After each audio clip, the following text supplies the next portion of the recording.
السلام عليكم ورحمة الله وبركاته. ازيكم يا حلوين؟ يا رب تكونوا بخير.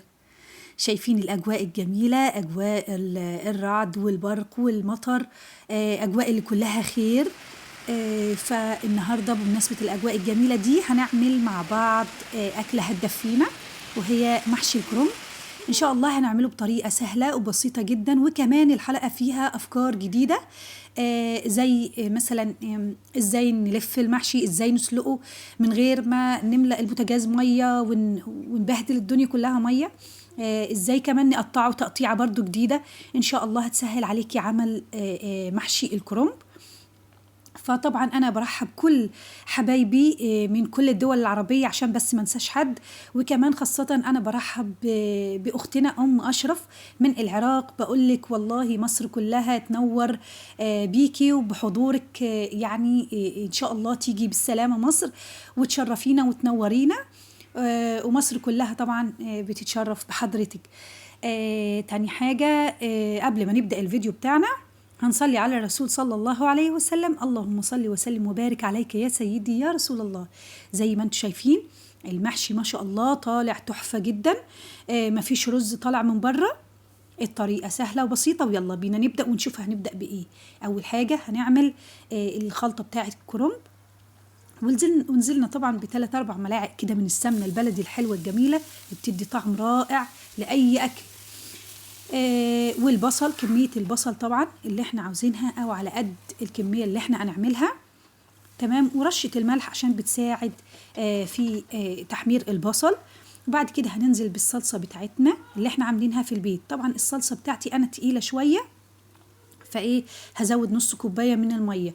انا طبعا يا جماعة بعتذر جدا على النهاردة الفيديو طويل شوية، بس حابة اعرفكم كل تكات الكرنب او الطرق الجديدة اللي انا اتوصلت لها طبعا علشان اسهل عليكم عمل محشي الكرنب، تمام. فاعذروني وانا اسفة جدا على الاطالة. ويلا نشوف. هنحط التوابل بتاعتنا، هتكون عبارة عن كزبرة وكمون وشطة وفلفل اسود، ومش بحط اكتر من كده علشان طعم الكرنب ما يبقاش كله توابل وطعمه يختفي، تمام. بعد كده هنسيبهم كمان يتسبكوا كمان حبة صغيرين، نكون احنا غسلنا الرز بتاعنا. طبعا انا بستخدم هنا الرز المصري، وبراحتك لو حابة تستخدمي الرز البسمتي او اي نوع رز مفيش مشكلة. بس كده، وهنقلب كويس مع بعض الأرز مع الخلطة الكرنب. طبعا أنا يا جماعة النهاردة علشان عندي الولاد مش بيحبوا الكرنب بالخضرة أو بالكزبرة والبقدونس والشبت والحاجات دي، فأنا مش بحط طبعا في خلطة الكرنب. لكن انتي لو حابة تحطي هتعملي ايه؟ هتجيبي ربطة من كل نوع كزبرة وبقدونس وشبت، وهتقطعيهم تغسليهم كويس وتقطعيهم وتضيفيهم للأرز بعد ما يبرد. طبعا تعالوا ازاي نختار الكرنبة اللي بتبقى حلوة وكويسة وانا اعرف اشتغل عليها وما بيبقاش فيها هدر في الورق. تكون الكرنبة مش ناشفة قوي، تكون خفيفة يعني شوية، ما تكونش تقيلة قوي ولا خفيفة قوي، تمام. وانت بتضغطي عليها كده من تحت زي ما وريتكم دلوقتي، تلاقيها بتنزل شوية مع ايدك، تمام. ما تكونش ناشفة كبسة كده، لا، هتلاقيها كل الورق من جوه ماسك في بعضه، تمام، ومكرمش. مرة تلاقي ورق مكرمش ومرة تلاقي الورق ماسك في بعضه. لكن شايفين اهي لما تكون خفيفة هتلاقيها مطلعة ورق كتير معاكي ومفيش هدر خالص، وكمان الورق بيطلع بكل سهولة. انا طبعا دي بداية من اول تكة يعني من التكات النهاردة اللي هنتعلمها مع بعض في عمل الكرنب، ان احنا هنقطع الورق كله، هنطلعه هنفرده كده من الكرنبة، تمام. شايفين اهو. وكمان تنقيها تكون العروق بتاعتها تمام، تكون اهي زي شايفين العروق دي بتبقى ناعمة ما تبقاش بارزة. لما تلاقي الكرنبة خفيفة شوية هتلاقي العروق بتاعتها اهي زي ما انتم شايفين من بره ومن جوه كده مش بارزة، يعني يا دوبك كأنها مرسومة رسم. ودي الكرنبة اللي بتبقى حلوة قوي علشان العروق دي بتبقى ماسكة مش بتستوي بسهولة، تمام.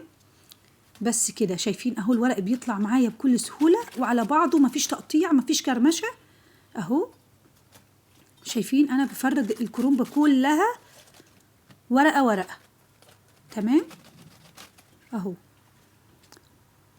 شايفين اهو بنقطعها كده حوالين داير من يعني ايه ليه يا جماعة؟ لا علشان طبعا السلق بتاع الكرنبة يعني ناس كتيرة بتستصعبه. هتاخدي الكرنبة كلها وتحطيها في المية وتجيبي حلة كبيرة عشان تغطسي فيها الكرنبة؟ لا خالص. انا هوريكم دلوقتي هنعمل ايه في الورق اللي احنا فردناه ده علشان ما نغطسش. هنجيب بقى بعد كده سكينة صغيرة وهنمسك الورق، نيجي عند العصب اللي في النص ده ونقطع. شايفين اهو الناحية اليمين من العصب اهو ده اللي في النص، وهنقطعه كده اهو كده. تمام. الورق كله اهو بالشكل ده هنعمله كده. تمام. تعالوا هنوريكم تاني وهوريكم من زاوية تانية علشان تشوفوا معايا بالظبط. عاوزة اقول لكم ان انا جربت طرق كتيرة جدا في تقطيع الورق بعد السلق وقبل السلق باشكال مختلفة وبطرق. دي اكتر طريقة بصراحة نجحت معايا وكانت كويسة جدا جدا. الورق الكبير بقى هنعمل فيه ايه؟ بعد ما نقطعه كده ونشيل العصب على الناحيتين، كل ناحية هنقطعها ايه اهو، نقطعها كده في النص. تمام. هنحط الورق كده فوق بعضه كله زي ما انتم شايفين اهو. وبعد كده هنشوف هنسلقه ازاي بكل سهولة. بعد ما قطعناه كده يا جماعة هتلاقوا السلق بتاعه سهل جدا. زي ما قلت لكم الورق الكبير انا اخدت كل ناحية وقطعتها زي ما انتم شايفين اهو. رتبت الورق اللي شكلها مثلث حطيتها فوق بعضها. تمام. واللي شكلهم يعني زي كده اهو حطيتهم فوق بعض كده. تمام عشان اعرف اسلق الورق. بس كده. ومية كده على النار هتغلي، وحطيت المصفية بتاعتي علشان نصفي الكرنب. المية حطيت فيها معلقة من الملح، وحطيت معاها ايه تاني، معلقتين حلوين كده من الزيت. طب ليه الزيت؟ عايزة اقولك الزيت بيخلي معاكي الكرنبة بعد ما تستوي حاجة تحفة. تمام. وانتي بتلفيها بتبقى ناعمة في ايدك وسهلة جدا وانتي بتلفي فيها. انتي بس جربي تحطي معلقة الزيت في المية اللي هي بتسلقي فيها، وكمان انتي هتقولي لي انتي وصلتي لايه. بجد هتلاقي الموضوع حلو جدا جدا. معلقة الزيت دي مع الورق. طبعا انتوا شايفين احنا بنغطسها اهو. تمام. وبنطلعهم، بنغطسهم ونطلعهم، مش هنسيبها يعني فترة طويلة، لا يا دوب اهو هغطسها. تمام. مفيش ثواني وهطلع الورق يا دوبك ادبله في المية تتبيل. تمام. مش هسلقه لغاية ما يستوي، لا تخلوا بالكم خاصة كمان الورق الابيض ما بيقعدش كتير في المية، يا دوبك ينزل المية ويطلع. تمام. اهي وضحت اهم كلهم. لا في قطع يعني لا هدرنا مية ولا البوتاجاز غرق معانا مية ولا اي حاجة. انا هعمل في الحلة وطاجن. الطاجن ان شاء الله هنسويه في الفرن، والحلة هنسويها فوق على البوتاجاز. هنفرد كده من تحت الورق الاخضر. تمام. برضو مسلوق. تمام. في قاع الحلة وكمان الطاجن علشان ايه ما يتلسعش معايا، او لو اتلسع بقى يبقى ايه تيجي في الورقة ما تجيش في الكرنب. تمام. بس كده شايفين اهو الورقة بقى انا قطعتها عادي جدا، مفيش اي مشكلة، لا قابلتني لا انا غرقت الدنيا مية ولا اي حاجة. طريقة التقطيع دي بجد يا جماعة اعتمديها ان شاء الله في عمل طريقة محشي الكرنب. واهو هنلفه بالشكل ده. تمام. وبعدين هنقطعه الى صوابع. براحتك بقى هتلفي بقية الكرنبة كلها، يعني بقية الورقة كلها مفيش مشكلة.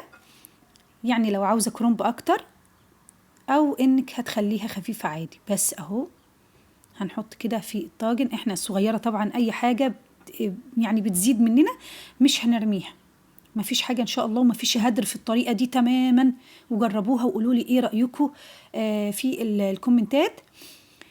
طبعا لو اول مرة تشوفي قناتي اهلا وسهلا بيكي ونورتيني، ويلا اشتركي في القناة وكمان فعلي زر الجرس علشان يوصلك مني اشعار اني نزلت وصفة لما بنزل الوصفات بتاعتنا ان شاء الله.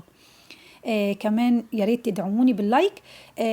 كمان بعد ايه ما تجربوا الطريقه، وكمان يا ريت دعوه حلوه منكم يا حلوين. انا بحب كلامكم قوي، الكومنتات بتاعتكم حلوه جدا جدا، يعني بصراحه بترفع من معنويات الواحد كده، بيبقى مبسوط قوي لما يسمع كومنت ودعوه حلوه، بيبقى مبسوط جدا جدا. طبعا شايفين اهو دي طريقه اللف اهو بكل سهوله. تمام. بس كده اهو وهتلاقيه اتلف معاك وجميل. ما تقلقيش خالص ان صباع الكرنب او الكرنب نفسه مفتوح، مش هتلاقي ان شاء الله ارز من بره خالص. شايفين اهو. بس كده اي شكل ورق. طبعا انا لبست جوانتي يا جماعه علشان بحب اشتغل بايدي. تمام. لكن طبعا انتي ست بيت بقى وشغاله طول اليوم، غسيل مواعين وبتغسلي ايدك وشغله ايدك، فانت يعني اشتغلي بايدك عادي، ما فيش اي مشكله. لقيته بصراحه بعد كده بيزحلق ومش عارفه امسك منه حاجه، فبرضه ايه خلعته. لكن اشتغلوا بكل بساطه طالما ايدينا نضيفه، قاصين ضوافرنا والدنيا تمام خلاص، فهنشتغل بايدنا عادي. ودي طريقة طبعا رص الكرنب في الطاجن أو أي حاجة مربعة، طاجن مربع أو الحلة بتاعتك مربعة، فبنرصه بالشكل ده. أهو الورقة برضو الصغيرة ما عندناش فيها أي مشكلة، تتلف بكل سهولة ونقطعه إلى صوابع. بصراحة الطريقة دي سهلة جدا وبسيطة وبتخليكي تلفي كرنبتين مش كرنبة في اليوم. تمام. كل اللي أنا بقطعه ده على جنب، لا أنا بحطه برضو جوه الكرنب بعد كده، مفيش حاجة بتترمي يا جماعة. تمام. بس كده اهو. لو ما قطعتيش الورقه قبل ما تلفي فيها او تحطي فيها خلطه الكرنب، تمام، يبقى انت ايه يعني هتقطعيها اثناء وانت بتلفي اهو، هتشوفي نفسك انت عاوزه قد ايه من الورقه. تمام. وتحطي كده وتروحي قطعاها، وبقيه الورقه برضو ايه هتلفيها. مفيش اسهل والله يا جماعه من الطريقه دي. زي ما قلنا هنختار الكرنبه ازاي، هتلاقيها تكون خفيفه شويه، ما تكونش كابسه قوي. تمام. بعد كده هنفرد الورق كله ورقه ورقه، وبعدين هنقطعه، نشيل العصب اللي في النص، وهنقطع الورق الكبير الى 4 مش مرتين بس، يعني بعد ما نشيل العصب هنقطعه الى 2. بعد كده حتى لو ما قطعتيش الورق انت ممكن بعد كده تقطعيه بعد السلق عادي جدا، فهيسهل عليكي الموضوع ده اهو. يعني السلق مش هتعوزي حله كبيره قوي علشان تحطي فيها الكرنبه وتفضلي تقلبي منها، يعني فيها من يمين لشمال كده ومن فوق لتحت. لا ده هيوفر عليكي الحاجات دي كلها.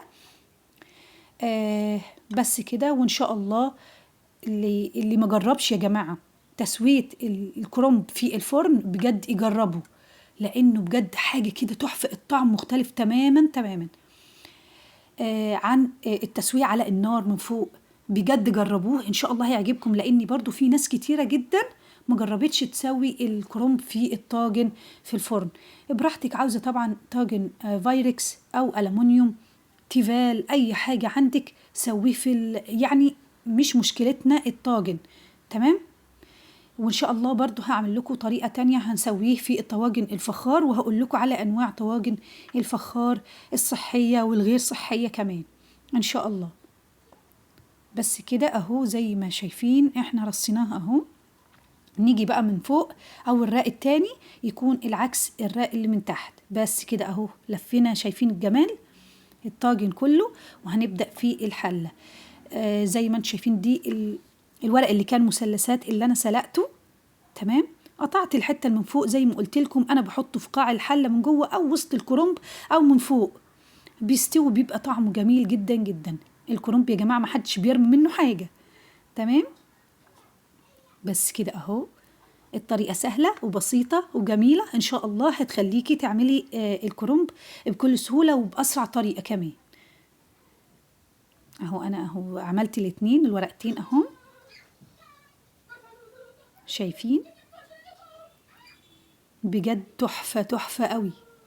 جربي طريقتي في الكرنب بتاعت النهاردة، وانتي مش هتبطلي تعملي محشي الكرنب، وكمان هيسهل عليكي طريقة العمل.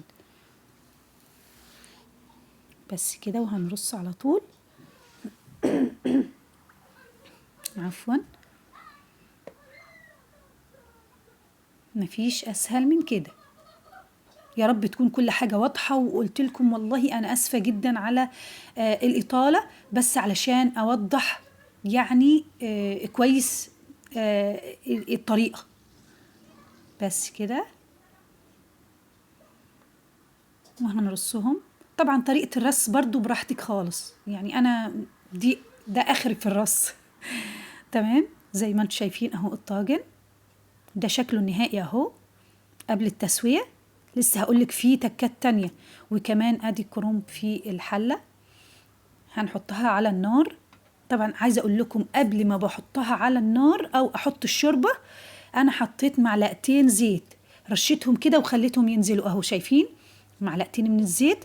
وجبت السباتيولا كده او الفرشة، تمام، بقيت ادهن الزيت على الكرنب لغاية ما احس ان هو نزل لتحت، لغاية كمان الرق اللي تحت واللي بعده. تمام، معلقتين حلوين كده من الزيت هتطلع معاك يا لهوي الكرنب دايب دوب. بجد والله يا جماعة الكرنب بيطلع دايب دوب. معلقتين من الزيت مش السمنة، زيت، هتخليه معاكي طري قوي وكمان دايب خالص. وهنشوف دلوقتي معايا كوباية كده من الشوربة، وتكون ايه الشوربة تكون تحت الراق الاولاني. تمام، يعني مش هنغطي الكرنب بالشوربة، لا تحت الراق الاولاني على طول نكون شايفينها بعيننا. تمام، بس اهو حطيتها في الفرن زي ما انتم شايفين اهو، انا فتحاها من تحت بس، شايفين. وبعد شوية بعد نص ساعة كده فتحت اللي هي ايه المروحة. تمام، عايزة تشغليها من فوق ومن تحت مفيش مشكلة. هياخد معايا حوالي ساعة إلا تلت في الفرن. شايفين الشكل، شايفين بجد حاجة كده تحفة، رائع جدا. شايفين مفلفل قوي ومستوي وطعمه مختلف تماما عن التسوية على النار. بجد حاجة تحفة زي ما قلت لكم. أخد معايا ساعة إلا تلت على درجة حرارة 220 أو 230 بس كده. وأنا عملت طبعا معاه الحمام الجميل ده، فبجد طلع تحفة قوي الكرنب. جربوه زي ما قلت لكم. شايفين احنا الحمام لينا طريقة مختلفة في عمل الحمام، انا هقوله لكم يعني هوريها لكم بعد كده في حلقة ان شاء الله. ويا رب تكون النهاردة حلقة الكرنب عجبتكم. لسه كمان ما قدمتلكوش الكرنب اللي احنا سويناه اهو في الحلة. شايفين بجد حاجة كده تحفة، والأرز كله من جوه مفيش حاجة من بره. شامين الريحة يا جماعة، بجد حاجة كده تحفة. يا رب تكون حلقتنا النهاردة عجبتكم، وأشوفكم على خير في فيديو جديد. أستودعكم الله الذي لا تضيع ودائعه، والسلام عليكم ورحمة الله وبركاته.